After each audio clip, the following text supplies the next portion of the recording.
네, 오늘은 새 어떻게 살 것인가라는 제목으로 말씀을 나누려고 합니다. 우리가 살아가는 이 세상은 많은 것들이 영원하지 않다는 사실을 우리는 경험하며 살아갑니다.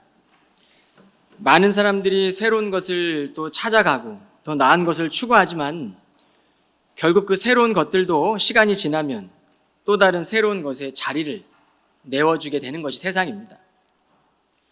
하지만 성경은 그와 반대되는 중요한 진리를 가르쳐 줍니다. 영생의 관점으로 세상을 바라보는 힘이죠. 오늘 이 시편 111편 말씀을 묵상하며 예수님의 몇 가지 말씀들을 함께 나누려고 합니다.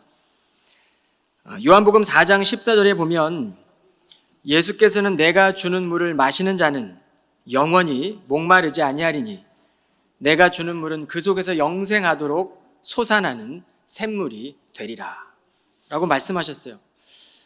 이것은 물리적인 우리의 목마름이 아니라 영적인 갈증에 대한 말씀입니다. 한 구절 더 보겠습니다. 영생은 곧 유일하신 참 하나님과 그가 보내신 자 예수 그리스도를 아는 것이니이다. 3장 36절을 보면 아들을 믿는 자에게는 영생이 있고 아들에게 순종하지 아니하는 자는 영생을 보지 못하고 도리어 하나님의 진노가 그 위에 머물러 있느니라. 오늘 영생은 하나님과 이 예수 그리스도와의 관계를 통해 알게 되는 진리이고 또 그 믿음과 순종을 통해 나타난다는 것을 알 수 있습니다.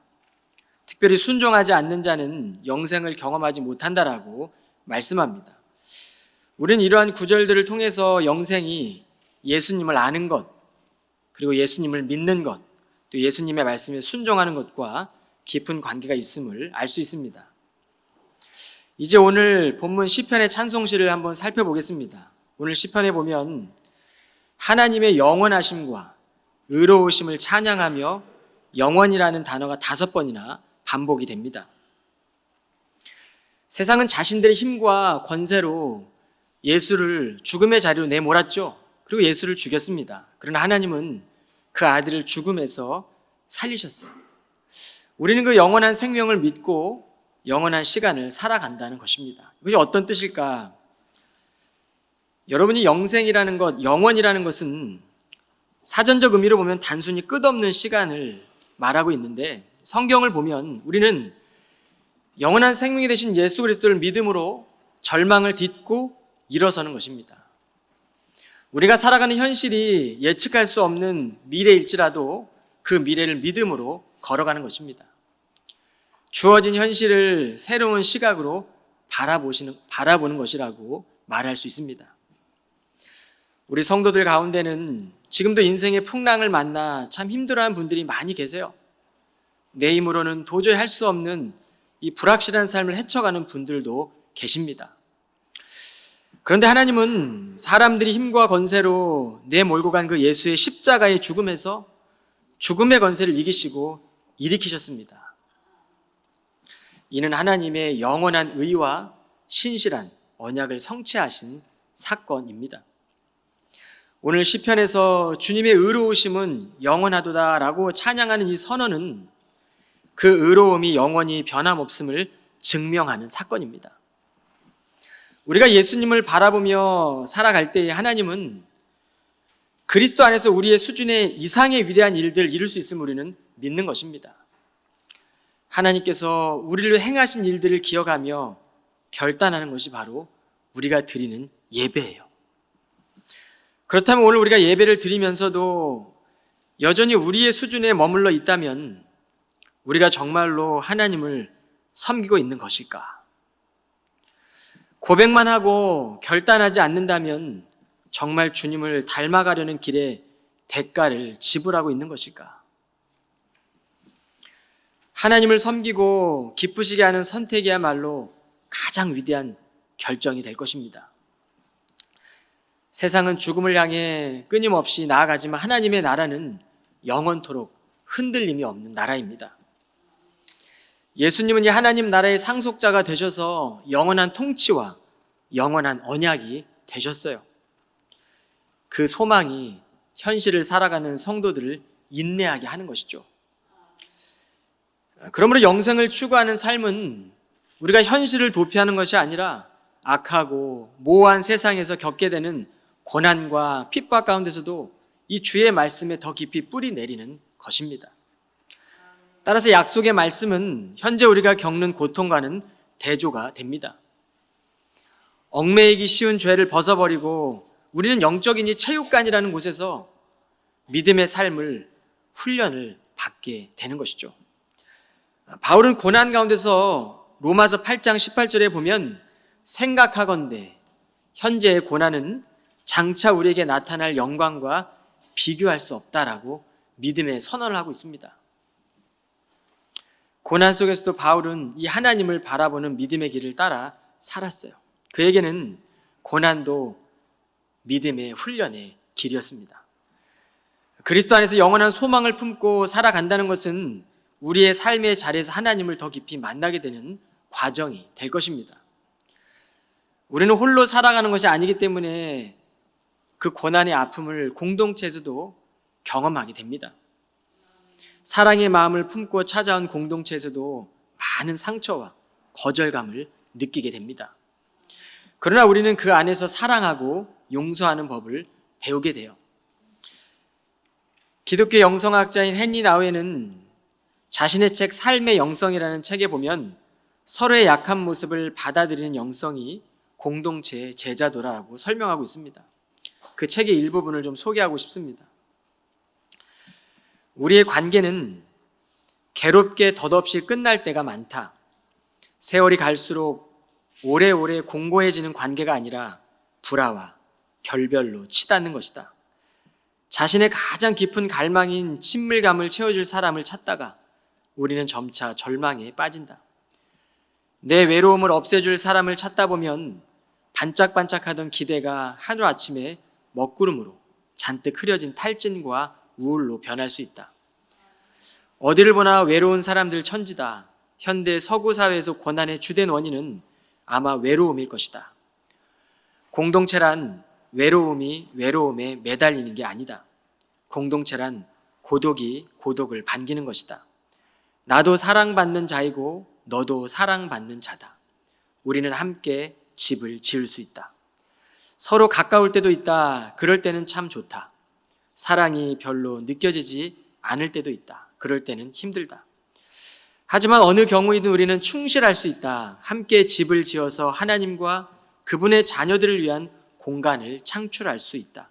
공동체의 훈련 속에 용서의 훈련과 기쁨의 훈련이 있다.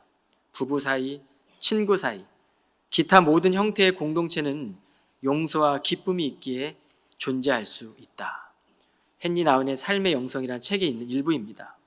그런데 바울도 에베소 교회에 보내는 편지에서 이렇게 말씀하고 있습니다. 오직 서로에게 친절히 대하고 서로를 불쌍히 여기며 하나님께서 그리스도 안에서 여러분을 용서하신 것과 같이 서로가 서로에게 먼저 용서를 베푸십시오라고 말씀합니다.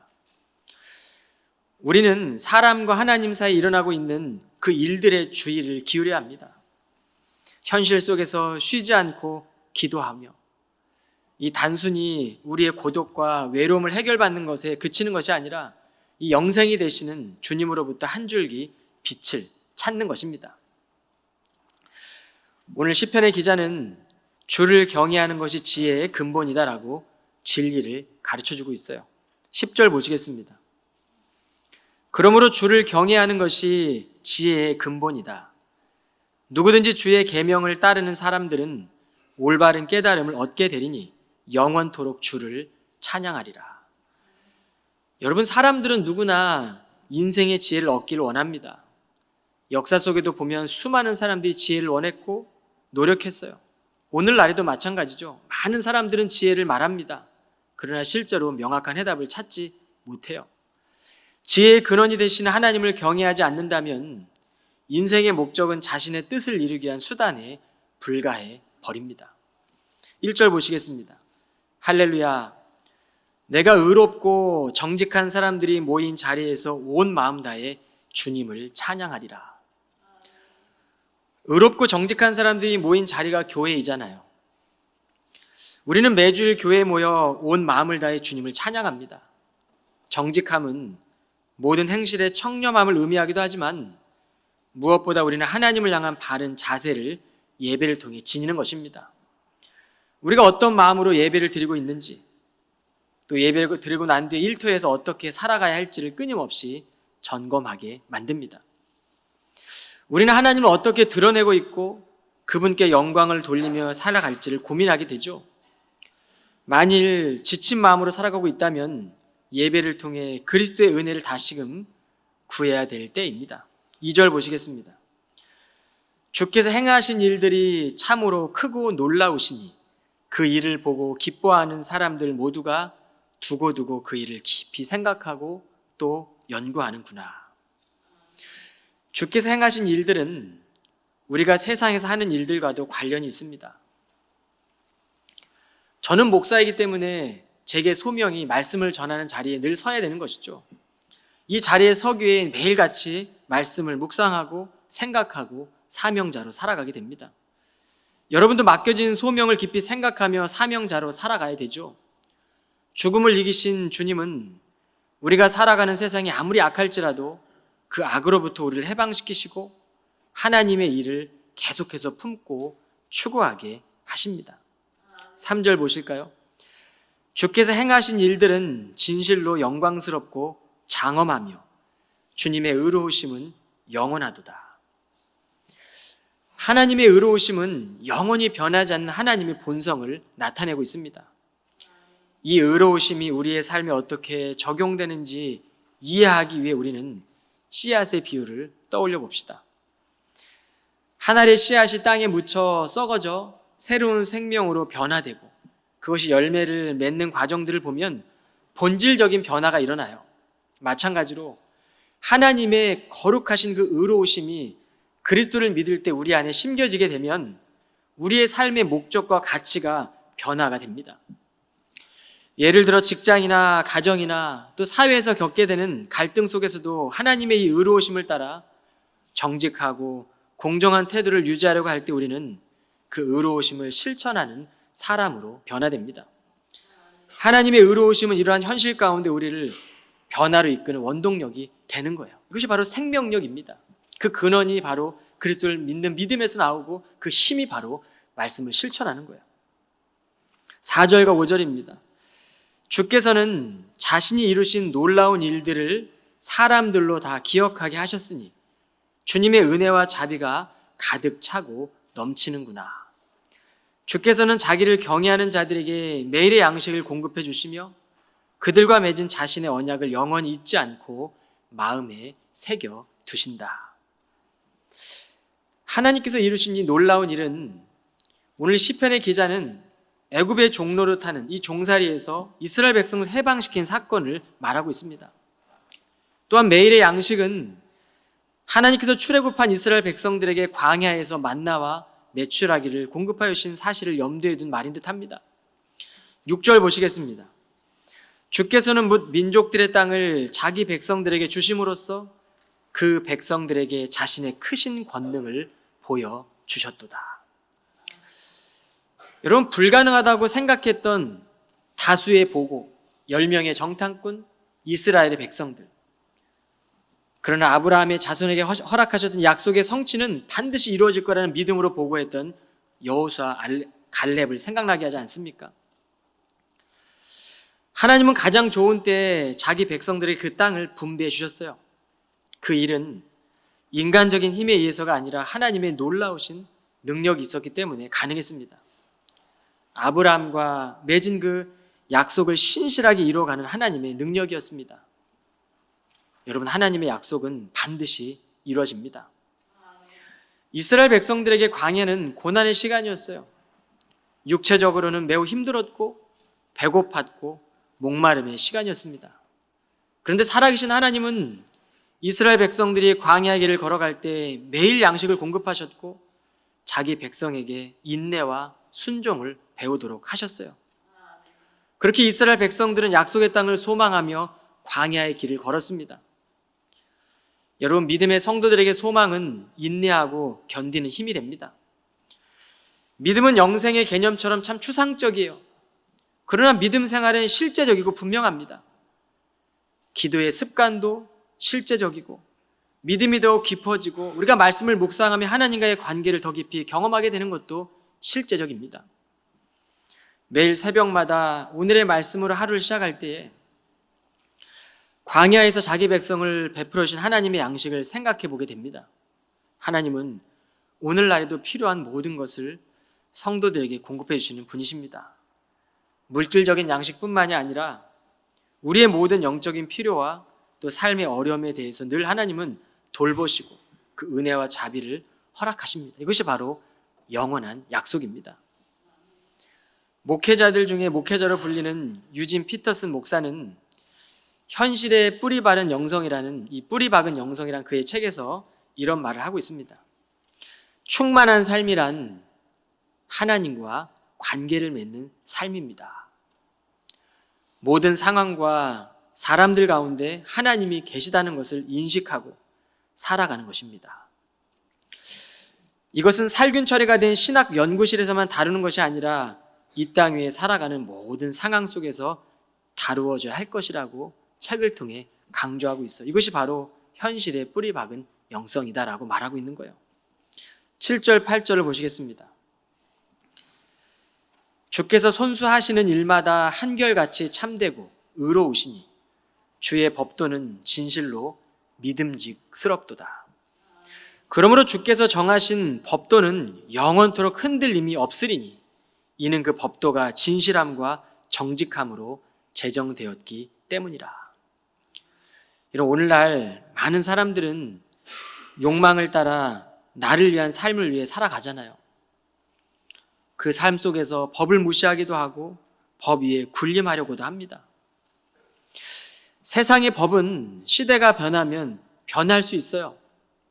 그런데 이 법이 수시로 변한다고 한다면 그 법을 지키며 살아가는 사람들이 얼마나 두렵고 불안하겠습니까? 근데 오늘 말씀에 보면 주께서 정하신 법은 영원토록 흔들림이 없습니다라고 말씀하고 있어요. 말씀의 법도를 따르는 사람은 무너지지 않도록 하나님이 보호해 주십니다. 10절에 보면 누구든지 내 계명을 따르는 자는 올바른 깨달음을 얻게 될 것이며 그들은 영원토록 나를 찬양하게 될 것이다 라고 말씀하지 않습니까? 우리가 하나님의 뜻을 따를 때 하나님께서는 참된 깨달음을 우리 가운데 주신다는 거예요. 이것이 바로 약속이라는 겁니다. 우리가 주님의 말씀에 순종할 때 그분의 지혜와 깨달음은 우리의 마음에 깊이 새겨진다는 거예요. 하나님 말씀이 우리 마음에 깊이 새겨지면 우리는 그 하나님을 찬양하는 삶을 살게 되는 것이고 예배하는 삶을 살게 된다는 말씀입니다. 하나님의 계명은 우리에게 언제나 어느 때나 올바른 길로 인도하는 빛입니다. 하나님은 우리의 각자의 상황이 다르고 환경이 다르지만 언제나 그 각자의 상황에 맞춰 찾아오세요. 그리고 그 안에서 부활의 역사를 이루어 가십니다. 부활의 역사가 무엇입니까? 죽음의 권세를 이기시고 살리는 거잖아요. 절망을 딛고 일어나 걷는 겁니다. 우리에게 주어진 이 절망적인 상황도 또 다른 시선으로 믿음의 시각으로 바라보는 것이 바로 예배자예요. 삶의 자리나 형편이 다를지라도 우리가 걷는 이 믿음의 여정은 동일합니다. 그렇다면 우리는 이제 하나님의 사랑과 정의를 보여줄 사명을 받은 사람들입니다. 아픔과 상처와 외면당하고 고통 가운데 있는 그 속에서도 교회 공동체에서 사랑받고 위로받고 하나님을 다시 붙들 수 있도록 서로가 함께하는 공동체가 되시길 바랍니다. 주의 법은 흔들림이 없습니다. 무엇보다 진실함과 정직함으로 현재를 살아가는 마음을 점검하십시오. 영생은 단지 우리의 현실이 어떻게 되느냐에 달린 것이 아니잖아요. 영생이 되시는 예수 그리스도를 믿는 그 믿음은 우리가 말씀을 따라가면서 그 말씀에 순종하는 헌신을 포함합니다. 예수 그리스도를 더 깊이 알고 영원을 사모하는 마음으로 살아가십시오. 우리의 삶도 우리의 공동체도 영원한 생명을 경험하게 될 것입니다. 예수님의 말씀은 세상을 변화시키는 능력이었습니다. 그 예수님의 말씀의 가르침은 단순한 이론도 아니었고 교리가 아니라 우리의 삶 속에서 실제적으로 이루어지는 변화입니다. 그분의 말씀을 따라 우리가 사랑과 정의로 살아갈 때 세상은 그 사랑과 정의를 통해 변화되게 됩니다. 여러분, 이번 한 주도 삶의 자리에서 주님 안에 거하는 법을 배우시고 그분의 뜻을 따라 살기를 주님의 이름으로 축원합니다. 기도하겠습니다. 사랑의 하나님, 오늘 우리가 나눈 말씀 가운데 주의 영원하신 의로움과 사랑을 깊이 묵상할 수 있게 하심에 감사를 드립니다.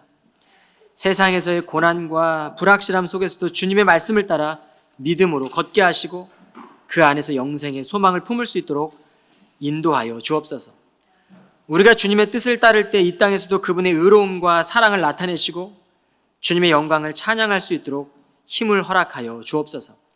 주님을 따라가며 우리의 삶과 공동체가 영원한 생명을 경험하기를 원합니다. 모든 말씀 예수 그리스도 이름으로 기도하옵나이다.